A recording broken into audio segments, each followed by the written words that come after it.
who will present the CABOC legislation proposal for 2023. Tom, are you here? No, but I'll try to do it through mind force. Okay, very good. Next slide, please. One of the main things that CABOC does and will be doing is working for better state statutory, regulatory, and administrative improvements so that CABOC can do their job. I think you want to put my face up there.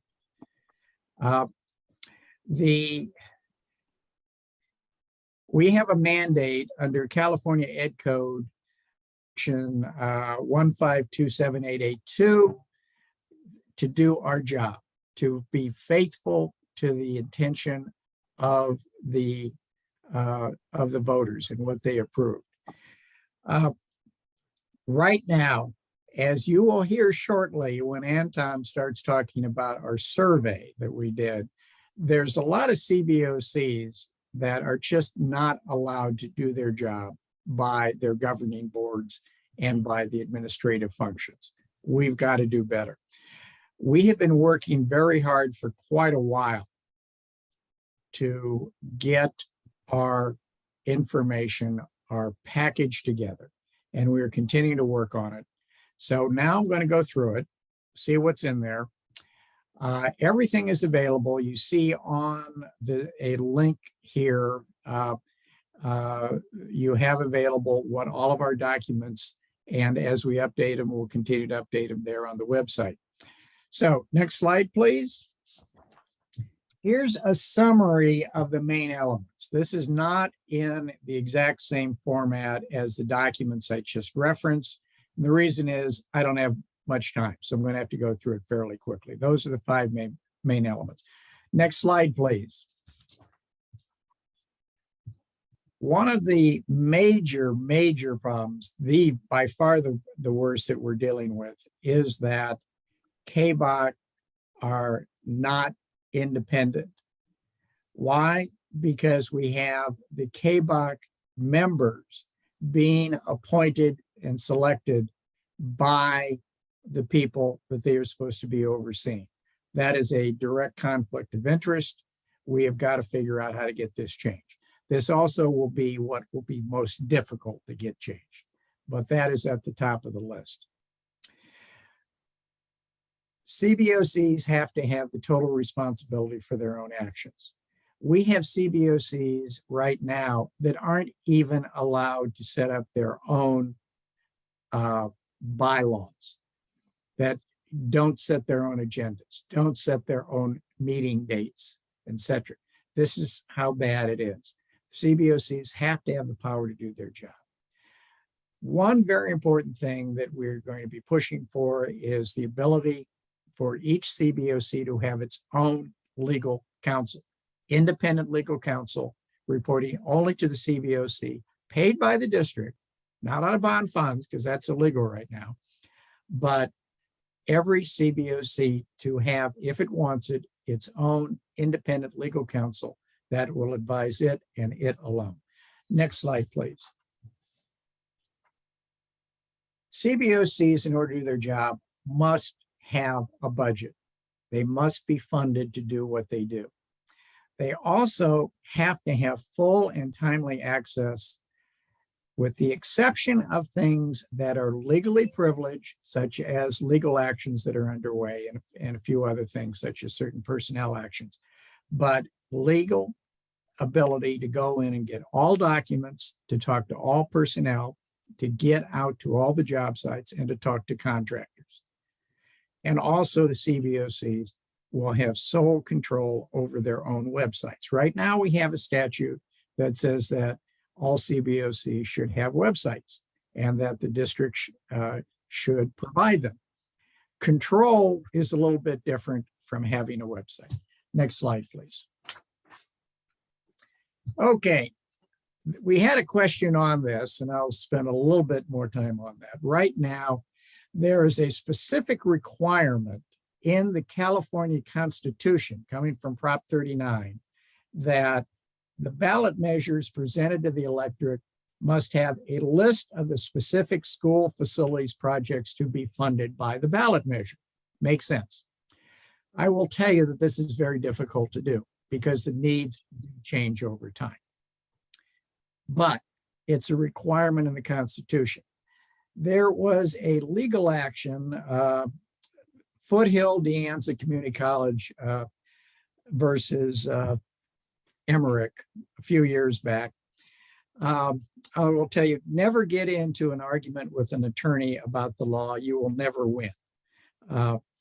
But my personal interpretation is that we have some bond counsel in some districts that are pushing what is actually in that opinion way too far, particularly since obviously the state constitution overrides not only case law, but statutory law.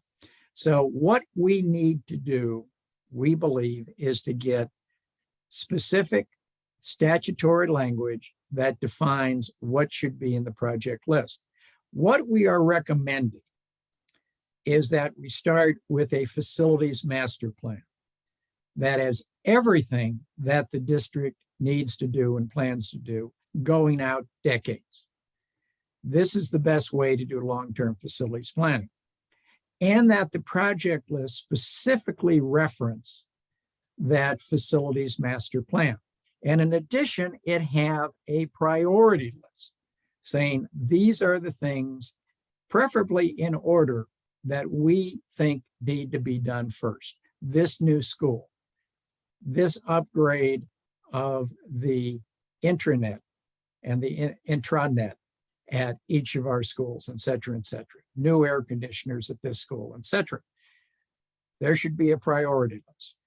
The district governing board should have the ability to change the priorities. But if it's not on the facilities master plan, then where the hell is it coming from?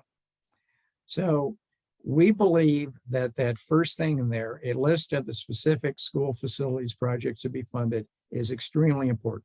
Right now, what has gone on for the first decade or decade and a half of Prop 39 is school districts would commonly have a list of new schools.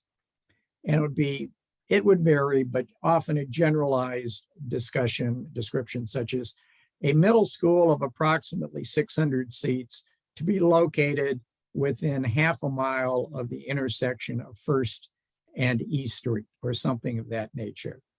And then they would often do what we call the matrix. And across the top of the matrix, like a spreadsheet, you have the list of every school in the district. And then down the left side, you have absolutely everything you could possibly do to a district.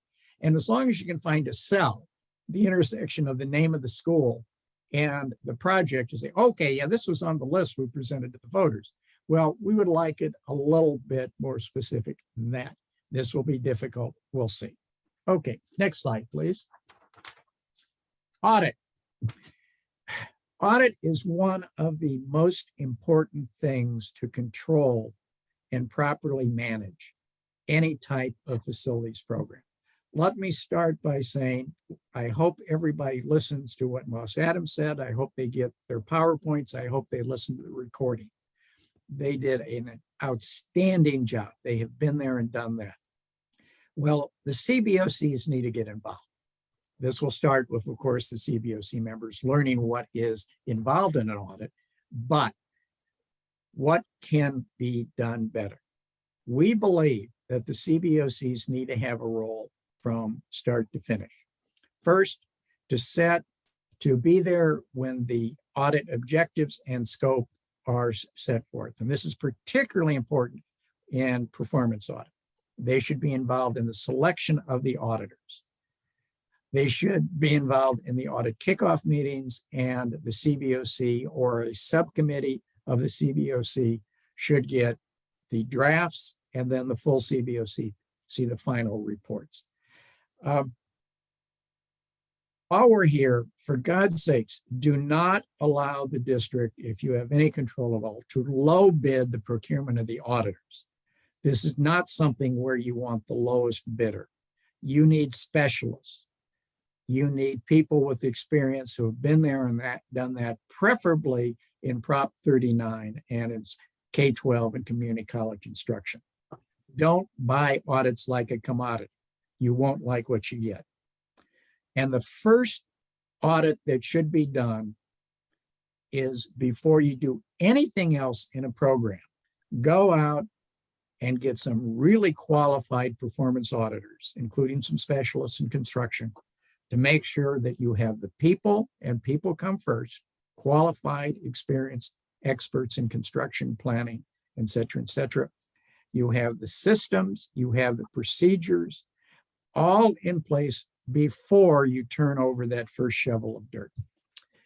Next slide, please.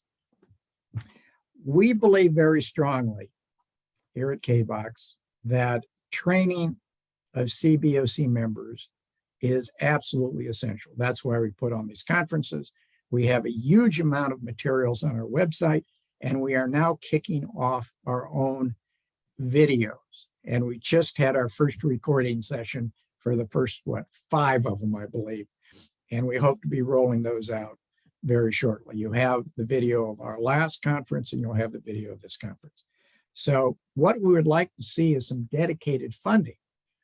And we are working with people at the state level to help set up some programs on training that we can carry forward and make available at no cost to CBOC members, and to make CBOC members make sure they know they exist and how to get in it. Okay, next slide, please. Where are we right now? Well, we've got an election coming up. So this is not the best time to be going to Sacramento and trying to find legislators to sponsor our programs in the next year. But we are doing that. There's 120 elected legislators in the state of California. All 80 of the members of the assembly are up for re-election, and 20 of the 40 senators are up for re-election. So there's only 20 senators that are not currently looking at an election of their own. So we are working with those 20, and we're working with the other 100 in some cases, at least to make the first calls, at least to get them to start talking to us, at least to make sure they know we're there. But we have a list, and we're going through the list, and we're working with the members of the assembly and the senators to see who will sponsor our program. In the meantime, we have a template for a resolution for individual CBOCs to pass a resolution in support of our program. This is very important. When the process gets started, we want to go in with a long list and say, here's all the people who have already said that they think our program is important. First, get the CBOC, your CBOC, to adopt it. And we'll be happy to work with you. Again, we have a template, it's in Word, it's easy to change, but you have to do a few things to adapt it for your own purposes. Then, after you've done that, reach out. See if you can get your governing board to adopt it as well.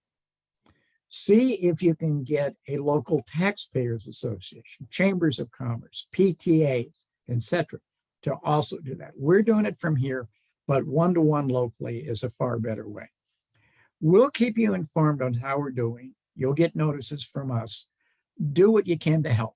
Once we have legislation, and in Sacramento, the season really starts within a week or two after the election, when people start putting together their new pieces of legislation. And by December, it's going full bore. So you want to have your initial bill set up and get the wording right, which is done by a special office of the legislature before even the legislature formally starts the beginning of the year. Well, we're working on that. Once we have a bill number, we will get back to you, and we would like each CBOC and other organization, as well as you as individuals, to go to the California Legislature Position Letter Portal. If you want to go on record for committee report purposes that you favor or oppose something, we want you to get in there and formally tell people that's what it is. It's a bit of a headache to get in there. Let us know. We'll be happy to help you. It's more important to have associations than individuals because the associations are listed individually, where the individuals, they just show the numbers. But do that, and then you have to do it again for each committee hearing. And there generally will be at least 4 committee hearings. So it's a lot of work, but it's important. Then you've got to get to your own assembly persons and your senators. So have fun with that. We'll keep you updated, but it's up to you. Next slide, please. Okay, so as I said, we're working on finding the legislatures, and we have some nibbles, and we think we're going to be successful with that. This is a long-term process. Again, the basic problem is that elected officials don't like oversight, particularly from someone they didn't appoint to oversee them. This will be difficult. It will probably take at least a couple of years to get everything we want. And frankly, it is doubtful if we'll ever get everything we want. And we'll just have to see how it plays forth. It may be that we won't be able to get our top priorities the first year. We'll try. But if we can't, can we get some other things that will be useful and at least show that we can get a bill passed? So this is something that we have our leadership at CABOC in place working on. We want your feedback and participation. So if there are things that are important to your organization that you would like to see in legislation, let us know. We'd like you to participate in the committee hearings as they come up. Excuse me. Thank you. And you can do this right now by video as well as by sending in your letters. But we hope before too much longer, they will actually be in person. And then finally, get active in CABOC and actively assist in getting this done. Next slide. Questions? I believe Anton's going to handle this. Go ahead.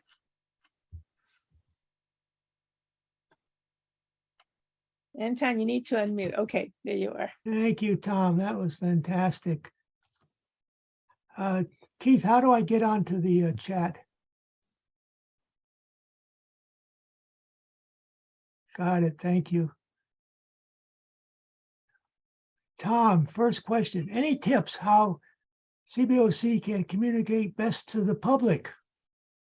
Yes, several things. First of all, every CBOC should have a website. As we said, the CBOC should definitely have full control over its own website.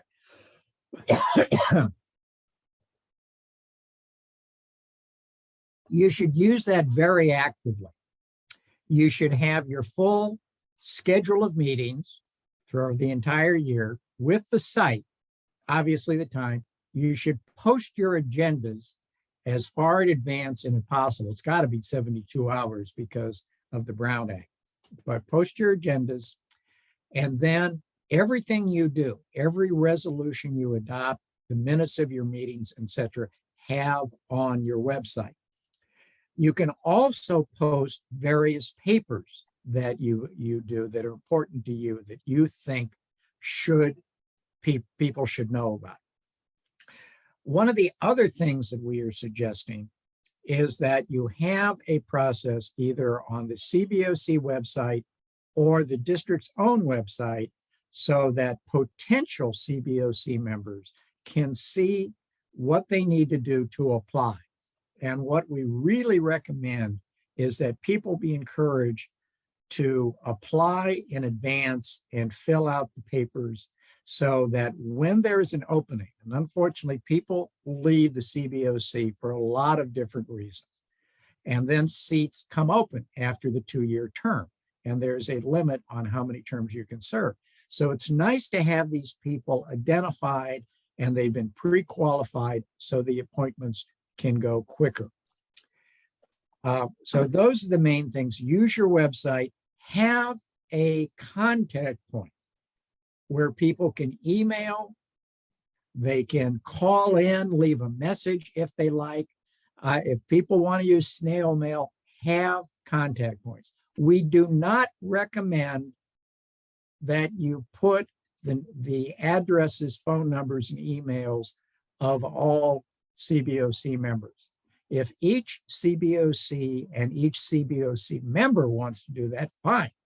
But we do not recommend that as a CABOC position. But have someplace that those messages, those questions, those concerns can come in. Thank you, Tom. Next question. Can a district insist that a CBOC file Open Records Act request for financial bond expenditures? Well, Horsepucky, we believe that the existing statutory language is very clear that the CBOC has the power to do what it needs to do to find out about the program. And that includes getting into records, getting the people to talk to, and making tours of sites. But this is the type of thing we constantly run into. And that's one of the reasons we said we want additional legislation that makes it even clearer. There is the possibility of a legal challenge. And we've talked about this. We haven't made any decisions yet. At some point, when we find the right lawsuit to bring, we may take it to court. There's an old saying in litigation, bad cases make bad law. So we want, if we're going to go to court, we want to have a lawsuit where we have a really stupid defendant who has done some really egregious things, so we make sure we'll win. And then we'll have it. But this is one of the reasons why we recommend that each CBOC, each CBOC have its own independent legal counsel. When you get into that battle with the district and they have an attorney, you need your attorney. Again, we're going to need legislation to get that guarantee. Thank you, Tom. All the statutes say that the board appoints the initial CBOC members. Can't the bylaws say that the CBOC appoints subsequent members? That's not how I read the legislation. I believe it says that it appoints all of the members, not just the initial. What was done at the Los Angeles Unified School District was that there was a memorandum of understanding between the Bond Oversight Committee, as it's known there, and the district, where the district agreed that 13 of the 15 members would be nominated by stakeholder groups. And these stakeholder groups included AARP for the senior citizens, the LA Chamber of Commerce for the business group. And we also had PTAs appointed to, we had 2 PTA districts in LA, and several other groups, including American Institute of Architects, construction trades, the construction contractors, etc. And these were nominated, and then the district board was required to appoint them. So the statutory language was clear, but we got the nomination through an enforceable contract, that MOU, that said that most of the BOC members were coming from outside. How do you get an MOU? Well, the best time is never let a good crisis go to waste. What are the 2 crises? One, there is a Prop 39 construction bond ballot measure that's going to the public, to the electorate. Sit down with the superintendent, sit down with the board president, and say, you know, we would really like the CBOC would really like to endorse this. But to endorse it, we have to see that we're able to do our job. So we would like an MOU that spells out, again, in a legally enforceable contract, our powers. And so that's one time where there's a crisis. The other is when you have an absolute total disaster, and unfortunately we've had some, where the construction programs have gone really off the track.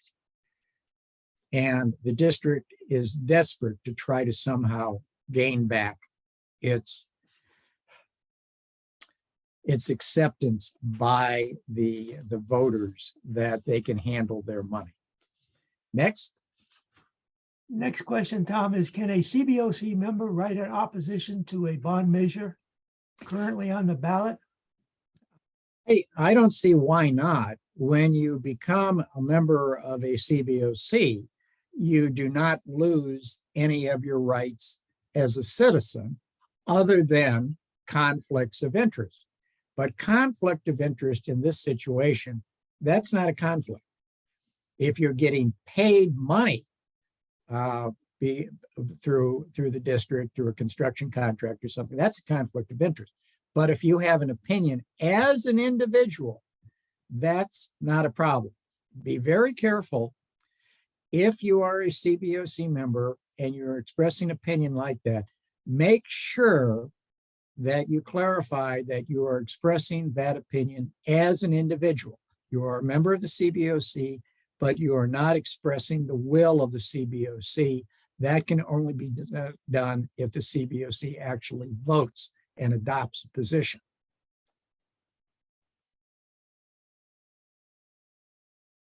What do you do when a school district does not appoint a CBOC? Well, this is a major problem. There is some very strong language in the statutes where a district that does not do the right thing in regard to the CBOC is very vulnerable to a legal action that requires them to do that. Up to and including, some people might say that the entire bond program is suspended until they meet the qualifications, meet the requirements that are stipulated in the statute.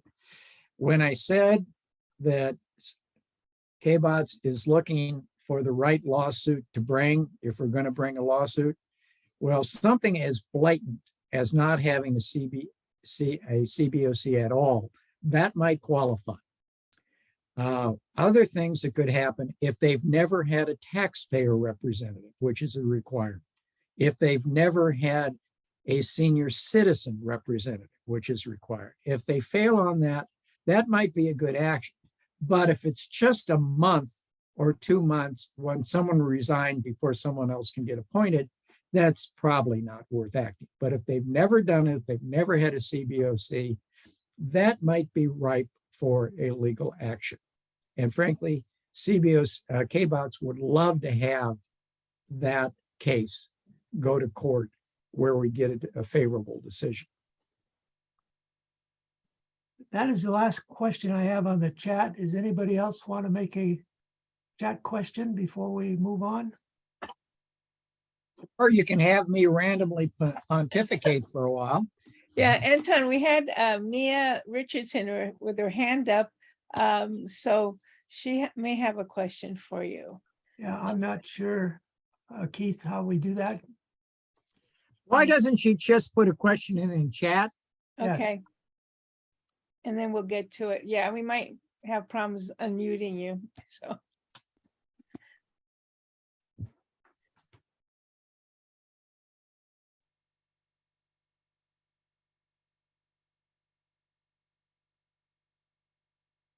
Can you hear me? Yes. Okay. I asked a question about the former CBOC member who wrote an opposition to argument to a current bond, and the committee was disbanded. In other words, we are in litigation So the CBOC is no longer meeting. Does that make it, and the district acknowledge that they are not going to be, as far as they're concerned, because of the litigation, they're no longer holding meetings. And that was a question that I had as well.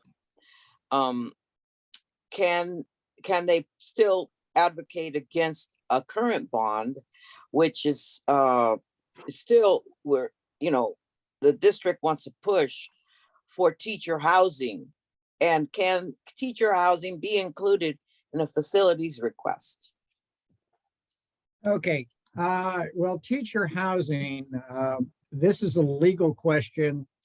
My personal opinion is no, but I'm not a lawyer. It says school construction. Teacher housing is not school construction. I am aware of school districts that have gotten involved in employee housing, and I can certainly see the reason, particularly for teachers. So many school districts, particularly in the larger metro areas in California, it's almost impossible for a new teacher coming in to find a place to live within the district, and often within 30 miles of the district. It can be that bad. But I got a real hard time with that. And again, you've got to go to council and see what council says. But one of the big problems that could happen is that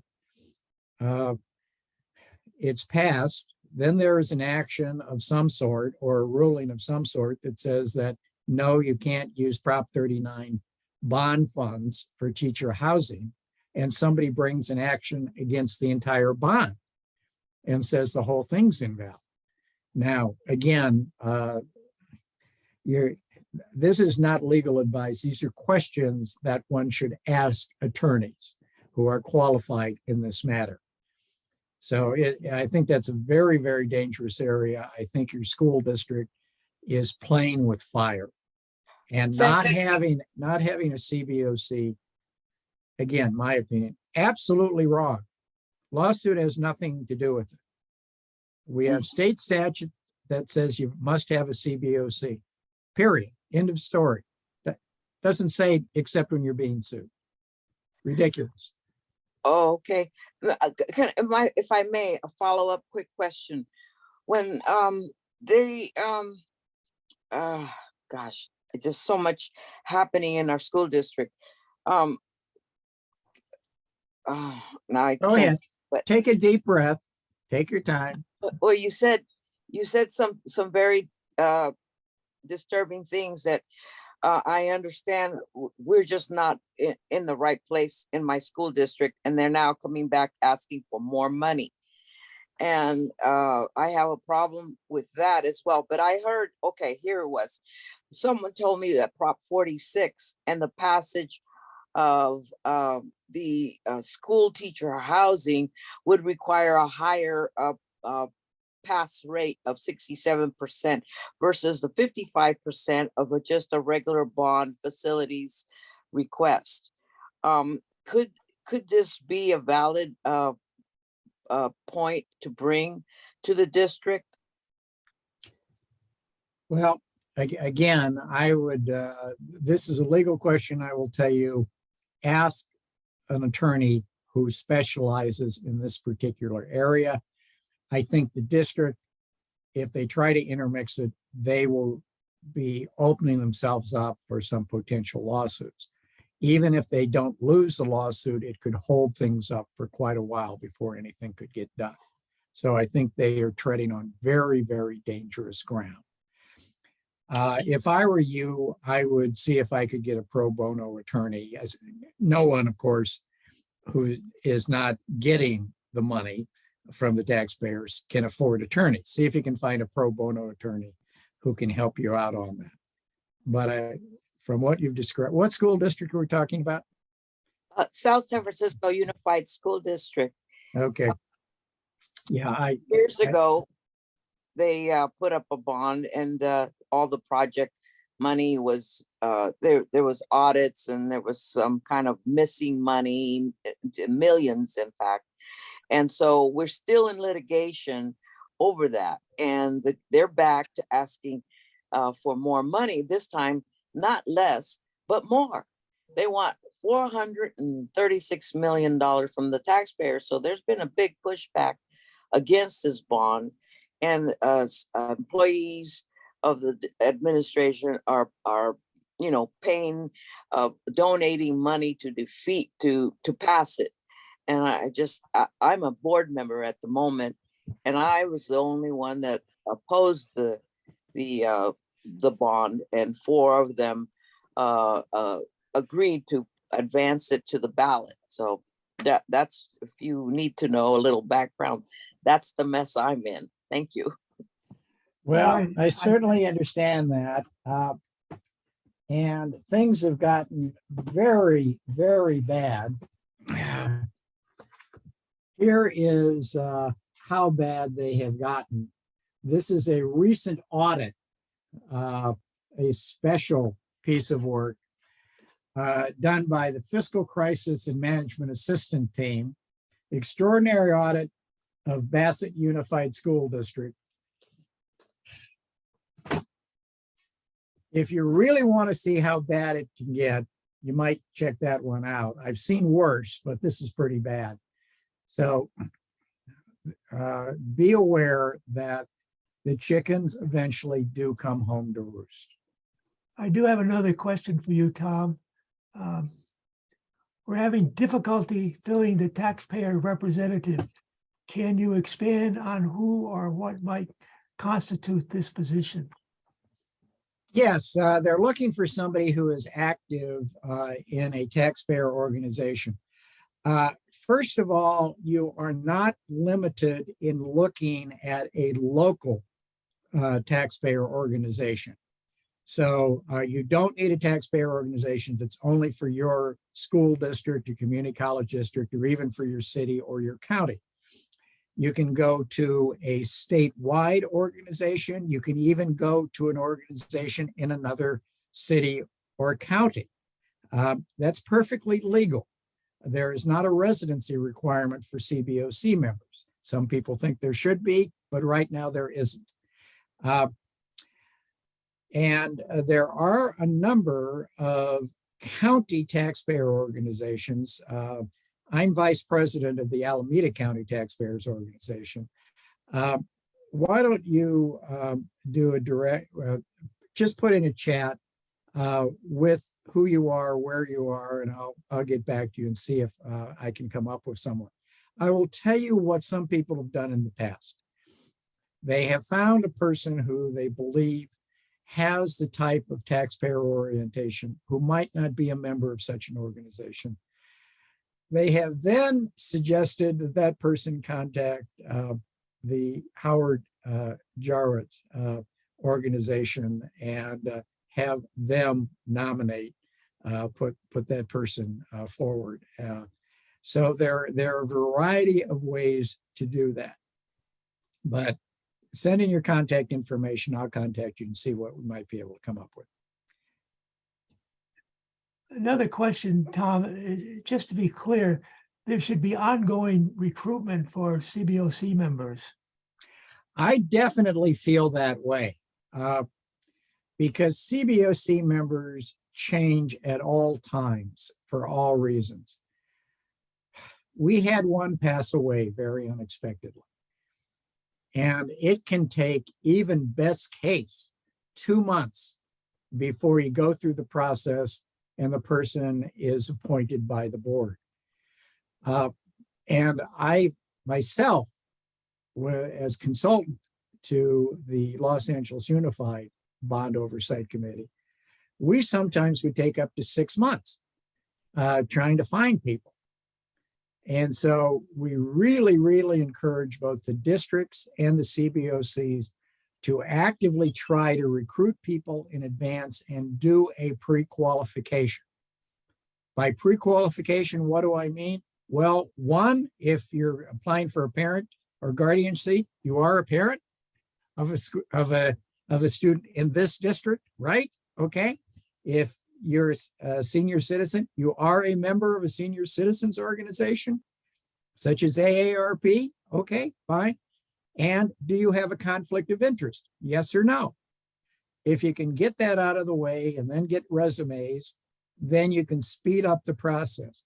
And if you're really fortunate, if you have 2 or 3 candidates for open seats, you can move this along and get it down to maybe 1 to 2 months to fill the slot. But also, when you know that someone's term is coming up, and remember, 2-year terms, statutory limit of 3 2-year terms, so you can go in to the State Board of Education and get an extension. To the best of my knowledge, they've never turned that request down.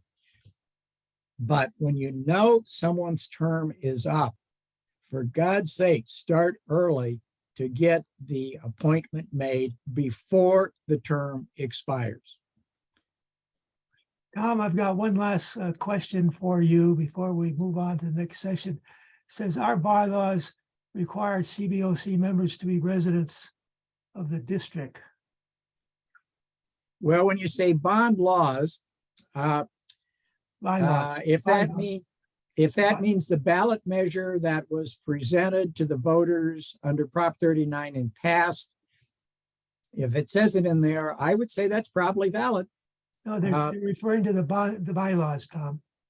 The bylaws, if the CBOC adopts its own bylaws and it's in there, then it's valid. Of course, if the CBOC adopts the bylaws, it can also change its bylaws.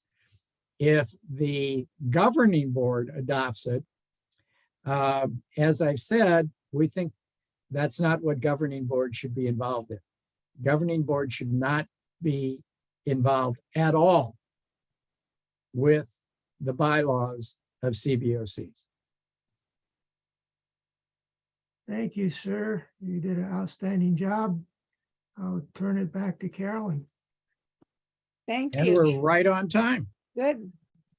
I really must be a taskmaster to make sure